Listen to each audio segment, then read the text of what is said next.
인터넷 보니까 어떤 캐톨릭 신부인데 그분이 이런 질문을 하더라고요. 부모가 자식을 더 사랑할까요?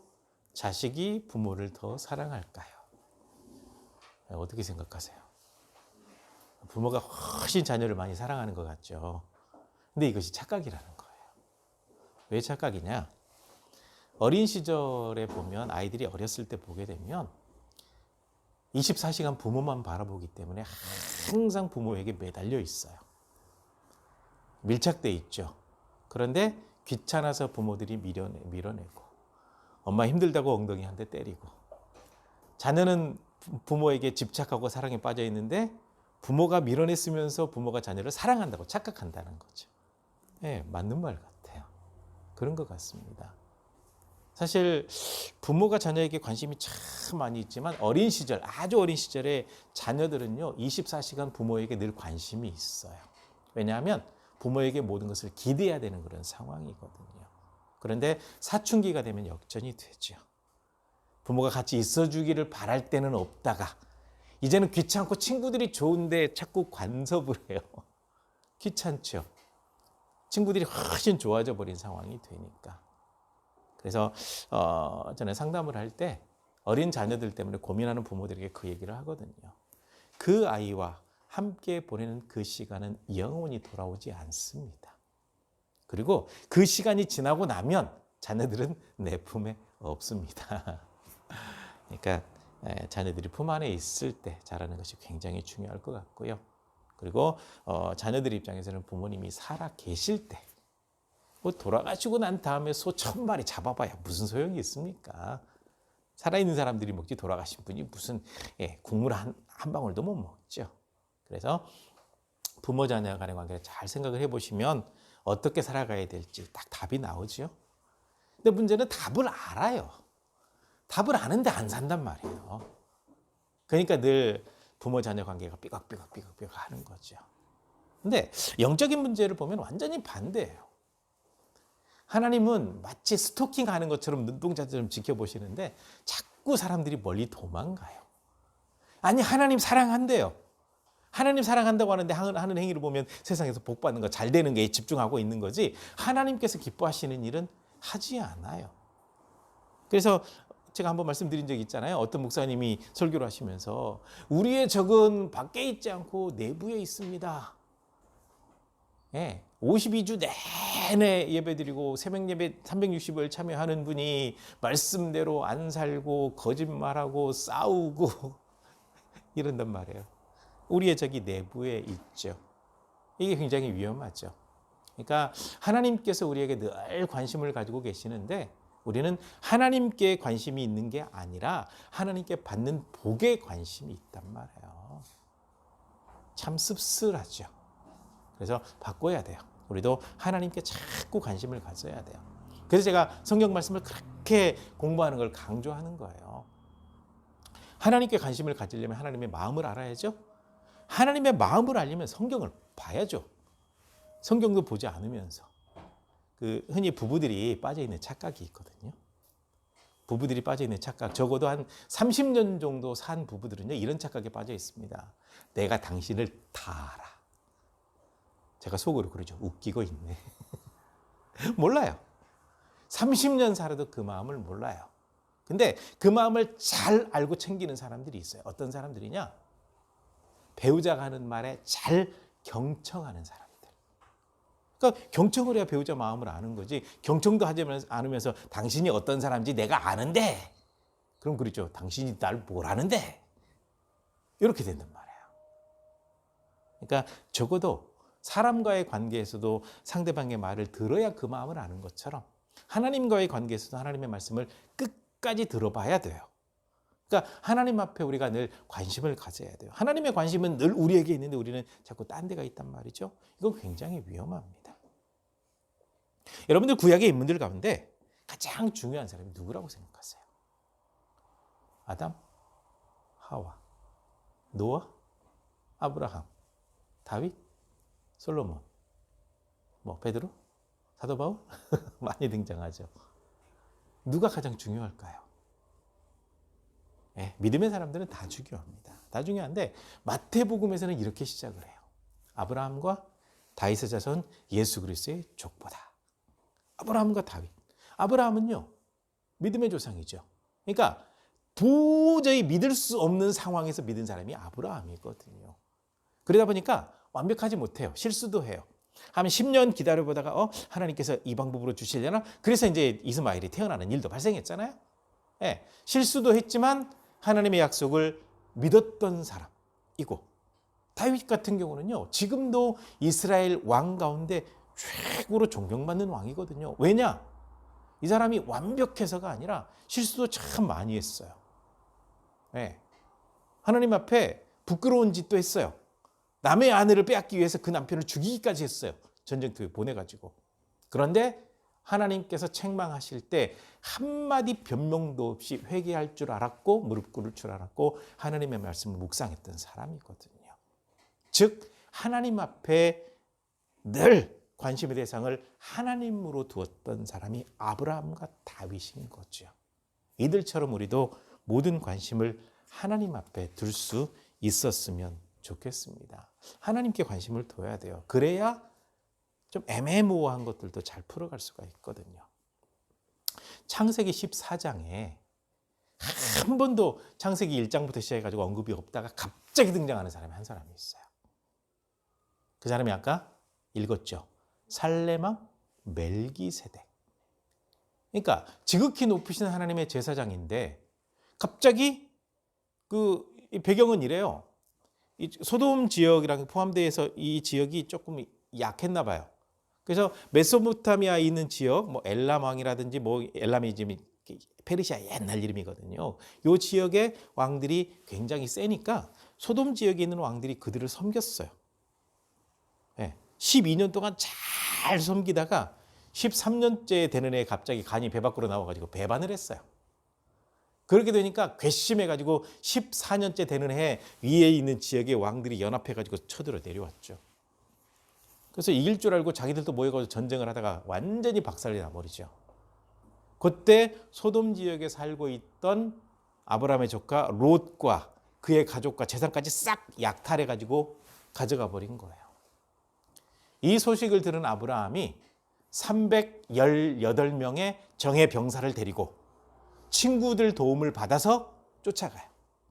그래가지고 그들을 싹 전멸시켜버리고 조카 가족 구하고 빼앗긴 재물 또 찾아오고 거기서 전리품까지 챙겨요. 전쟁에 이기면 거기 있는 모든 재물들은 싹 약탈하는 거잖아요.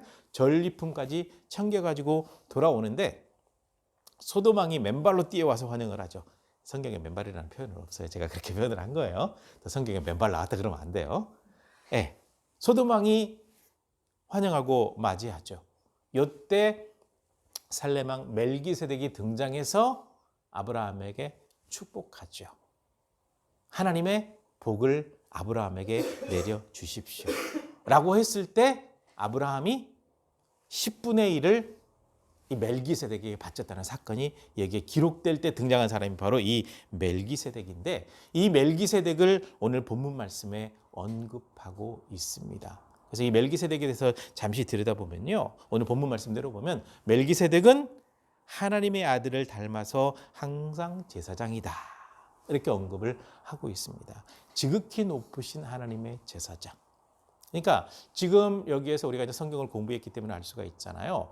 제사장이 될 수 있는 자격 요건은 레위 지파에 소속이 되어 있어야 되고 레위 지파 가운데도 고핫의 자손이어야 되고 그 중에도 고핫의 아들 아므람의 아들 가운데 아론이 있는데 아론과 그의 아들과 그의 후손들만 제사장이 될 수가 있어요.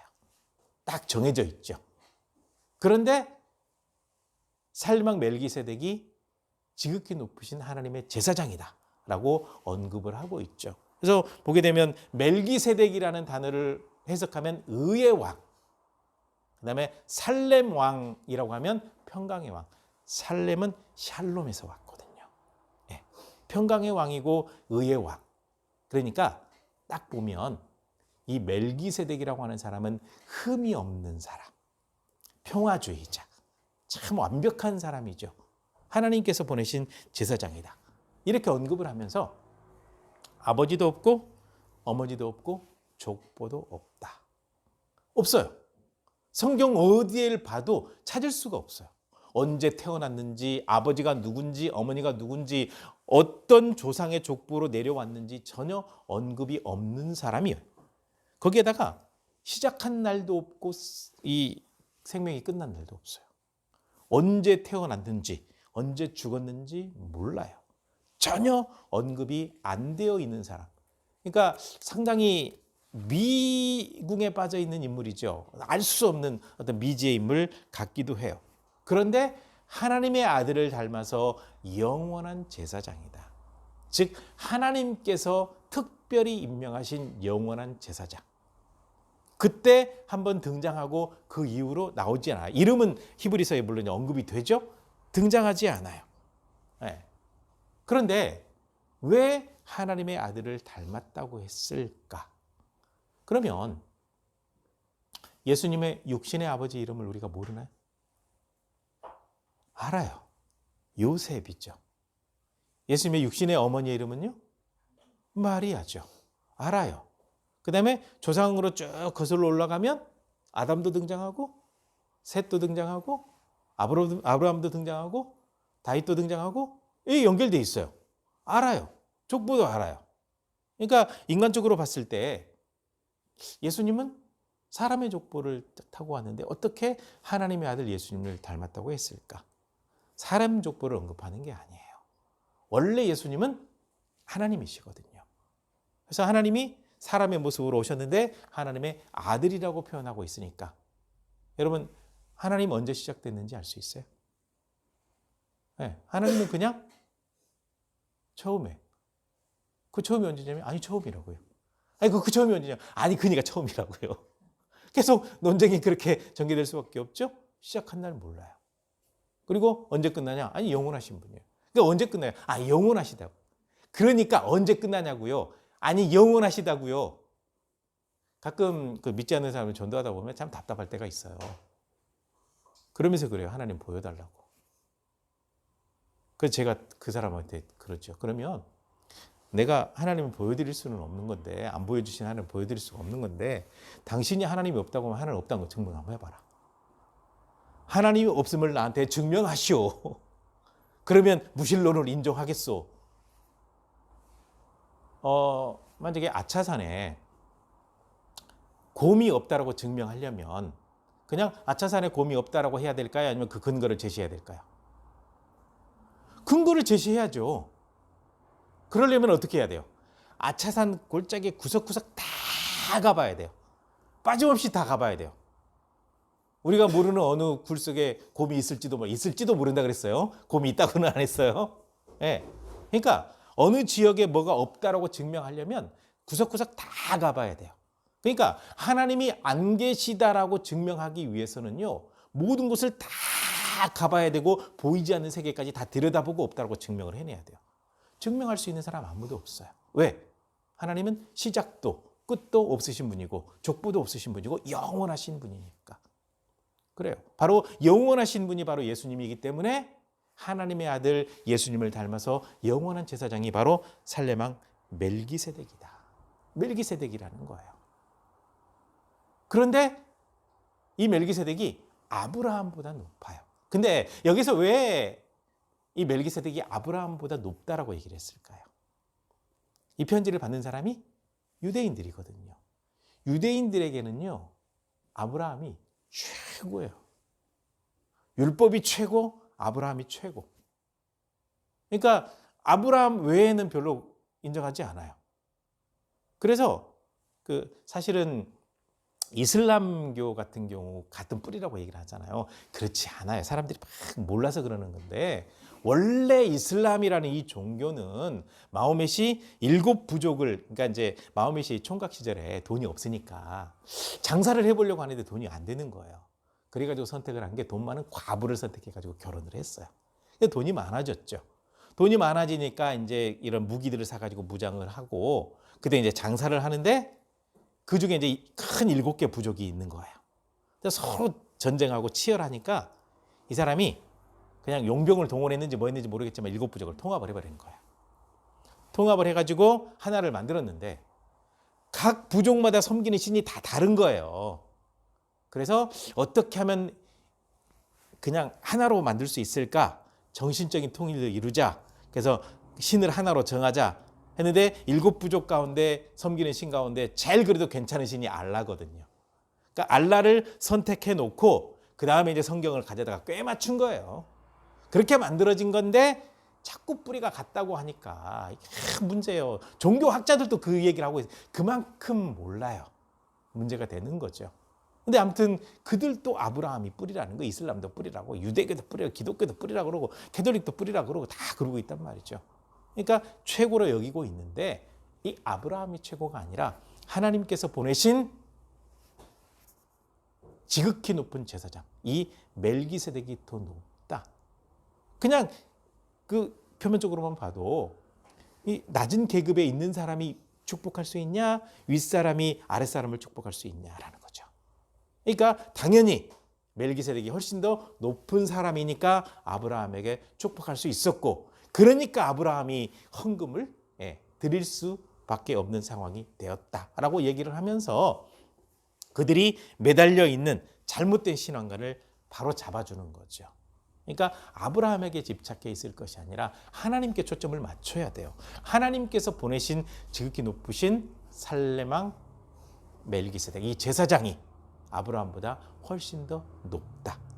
바로 하나님 아들과 닮았다라고 이야기를 하는 거죠. 그래서 굉장히 중요한 이야기를 하고 있는 겁니다. 그렇지만 엄연히 다르죠. 멜기세덱은 제사장, 예수님은 하나님의 아들이니까. 그러면 그 언급은 또 다르죠. 이렇게 되는 겁니다. 나중에 언급은 뭐냐면 이 멜기세덱이 아무리 높다고 해도 예수님이 훨씬 더 높고 중요하다. 이렇게 가는 거죠. 이렇게 연결이 되는 겁니다. 그런데 이 멜기세덱이 이제 제사장들이 받는 거를 보통 이제 이스라엘 백성들이 바치는 11조로 이렇게 되어 있잖아요. 이렇게 되어 있는데 바로 이 아브라함에게 11조를 받았기 때문에 모든 후손 제사장들이 멜기세덱에게 11조를 한 거와 똑같다. 이렇게 언급을 하고 있어요. 그러면서 이런 얘기를 하고 있죠.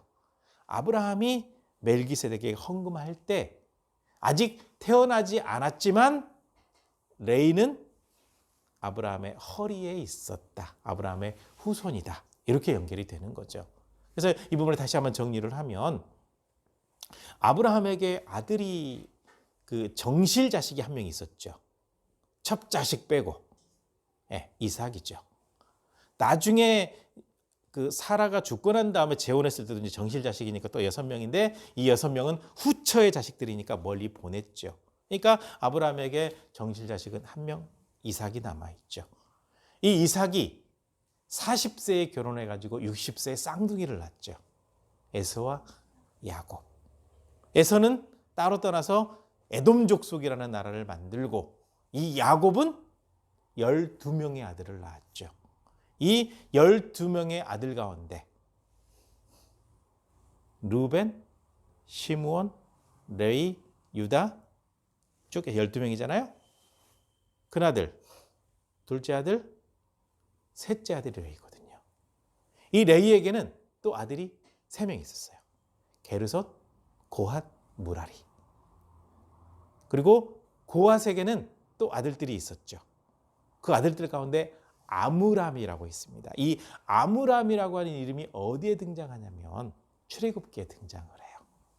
자기 고모 요게벳하고 결혼을 해가지고 딸을 낳고 아들을 낳고 세 번째 아이를 낳는데 이때 이집트 왕이 사내 아이가 태어나거든 나일강에 던져라. 이때 하는 게 모세거든요. 모세. 이때 아므람이 등장하거든요. 이 아므람의 아들 아론이 이제는 제사장이 되는 거예요.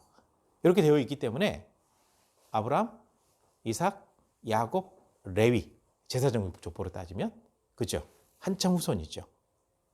이렇게 되어 있기 때문에 아브라함이 멜기세덱에게 11조를 한 거는 모든 레위 지파가 11조를 한 거와 똑같다. 그럼 이 멜기세덱은 아브라함보다 높고, 그 다음에 이 유대인들이 가장 중요하게 여기는 사람들 가운데 하나가 또 제사장이거든요. 모든 제사장들보다 높다라는 거죠. 모든 제사장보다 높아요. 그러면서 이렇게 언급을 하고 있죠. 이스라엘 백성들 전체에게 11조를 받은 제사장들은 이미 죽을 사람들이라는 거죠. 그렇지만 살레망 멜기세덱은 영원하다라고 표현을 하면서 지금 이 모든 이 유대인들이 아브라함, 제사장, 율법 여기에 매여 있는데 이거보다 훨씬 높은 사람이 멜기세덱이고 이 멜기세덱보다 훨씬 높은 사람이 바로 예수님이다. 그러므로 율법에 매달려 있는 것이 중요한 것이 아니라 복음 중심으로 사는 것이 중요하다는 걸 알려주기 위해서 창세기 14장에 등장하는 살레망 멜기세덱을 히브리서 기자가 끌고 온 거예요. 네. 이렇게 해서 장로들의 전통, 그들이 조상 대대로 만들어왔던 이 전통이 중요한 것이 아니라 하나님께서 세워놓으신 질서, 하나님 중심으로 살아가는 것이 굉장히 중요하다. 그리고 더 중요한 것은 율법 안에 거하는 것이 아니라 복음 안에 거하는 것이 중요하다. 이걸 가르치려고 살레망 멜기세덱을 끌고 온 겁니다. 왜냐하면 이렇게 가르치지 않으면 안 돼요. 어렸을 때부터 율법에 능통했던 사람들, 아브라함을 최고로 여긴 사람들, 제사장이면 무조건 떠받들어야 되고 모든 국민들이 먹여 살리는 거잖아요. 예, 그런 상황이 되다 보니까 제사장 하면 정말 중요한 사람. 이렇게 되다 보니까 사사시대 때 이런 일도 벌어지죠. 한 사람이 꽤 불량한 사람이에요. 엄마 돈도 도둑질했던 사람이에요. 그런데 레위 지파, 그러니까 제사장이 될 수 없는 레위 청년을 데려다가 자기 집에 제사장으로 세워놓고 내가 레위인을 제사장으로 세웠으니 나에게 복을 주시겠지 이렇게 착각에 빠졌거든요. 이런 일이 벌어져요. 이 정도로 신앙 자체가 망가져 버린 상황이고, 그러니까 예수님 계시다가 이제 승천하신 이후에 있었던 수많은 유대인들 가운데 예수님 믿는 사람들도 그 신앙이 시간이 지나면서 변질이 되고 자꾸 유대교로 돌아가고 율법으로 돌아가 버렸단 말이죠. 그렇기 때문에 그것이 잘못된 방향으로 흘러가고 있다. 그거 바로잡기 위해서 멜기세덱을 등장시켜서 아브라함보다 훨씬 높고 제사장들보다 훨씬 높고, 제사장들은 아무리 많은 헌금을 받고 아무리 많은 하나님의 일을 해도 결국 죽을 사람들이고, 멜기세덱은 지금도 모른다. 그냥 영원히 존재하고 있다는 것을 알려주고 있고, 하나님의 아들을 닮았는데 이 멜기세덱보다 하나님의 아들이 더 높다. 그러므로 예수 그리스도를 믿어야 구원받는다. 어때요? 논리적으로 조금 설득이 되나요? 이걸 알려주고 있는 거거든요. 이걸 알려주는 겁니다. 그러니까 이 유대인들이 빠져있는 논리하고 조금 다른 듯 비슷한 듯한 논리에 빠져있는 것이 지금 한국 교회 내지는 기복에 빠져있는 그 교회의 모습이거든요. 그러니까 더 중요한 것은 하나님 앞에 서 있는 거고 예수 그리스도를 믿는 믿음인 건데, 이 땅에서 누가 성공하냐, 누가 잘 나가냐, 또 누가 높은 직분 받았냐, 목회자들은 누가 큰 교회에 목회하냐, 성도들은 누가 큰 교회에 다니냐, 하나님은 규모를 보지 않으시거든요. 중심을 보시거든요. 유대인들은 자꾸 형식에 빠져 있었거든요. 그러니까 이건 좀 비슷한 형태예요. 자꾸 형식에 빠져 있어요. 예배 잘 드리고 헌금 잘하고 봉사 많이 하고, 그런데 삶의 열매는 없고 하나님이 마음에서 멀어져 버린 상황. 유대인들이 예수님과 멀어진 것처럼 멀어진 상황. 현재 이 상황이기 때문에 살레망 멜기세덱이라는 단어가 떠오르면 하나님 중심으로 하나님을 굉장히 크게 관심 갖는 신앙이 필요하다. 유대인들이 잘못된 관점을 가지고 있을 때 히브리서 기자가 살레망 멜기세덱을 소환해서 그들의 신앙을 가르쳤다. 우리는 이걸 기억을 해야 돼요. 사실 제가 이렇게 자세하게 설명드리는 이유가 뭐냐면, 제가 아직 그 이사야서를 쉽게 정리하고 있는데 히브리서가 진짜 어렵게 번역이 돼 있어가지고 읽어봤죠. 아마 읽어봤어도 무슨 말인지 모를 겁니다. 그래서 히브리서 11장 믿음장 그걸로 끝. 이렇게 되거든요. 근데 훨씬 더 중요한 내용들이 쭉 등장하고 있거든요. 그래서 살레망 멜기세덱을 떠올릴 때마다 하나님 중심, 하나님께 더 많은 관심, 예수 그리스도의 중심이 되어야 한다는 것을 반드시 세울 수 있었으면 좋겠습니다. 멜기세덱이 등장할 때마다 우리는 그 부분을 잘 살펴보면서 나는 과연 하나님 앞에 더 관심을 가지고 있는 건가? 그것이 아닌가? 하나님 앞에 관심을 갖는 것이 얼마나 중요하냐면요. 그 원숭이가 바나나에 집착하다 죽는다는 말이 있거든요. 그러니까 우리나라는 원숭이를 먹는지 안 먹는지 잘 모르겠는데 원숭이 먹는 사람들이 있어요. 최고로 비싼 요리가 뭔지 알아요? 살아있는 원숭이 골요리. 이렇게 탁 틀을 짜가지고 쭉 가서 두개골을 깨서 떠먹는다는 거죠. 잔인하죠. 이제는 뭐 동물 복지해가지고 그런 거 이제 금지하는 음식 가운데 하나인데, 예. 그러니까 원숭이를 잡으려면 덫을 놔야죠.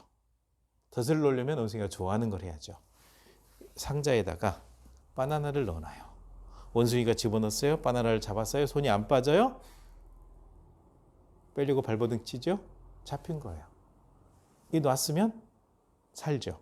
바나나에 집착하다가. 그러니까 지금 현재를 살고 있는 우리 신앙인들은요, 이 땅에서 받는 복만 집착하다가 보니까 뇌물 받고 사기치고 거짓말하고 수많은 악을 행하고 다른 사람 등쳐서 부자만 되면 돼요. 그러면 목사님들은 부자 됐다고 축복기도 해줘요.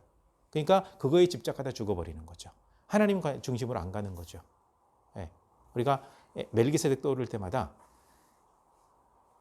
이거 집착하지 않도록 하나님 중심으로 그런 신앙이 되어서 하나님 앞에 하나님 중심 그 모습이 되어서 하나님을 더 많이 기쁘시게 하기를 간절히 부탁드립니다. 기도하시겠습니다.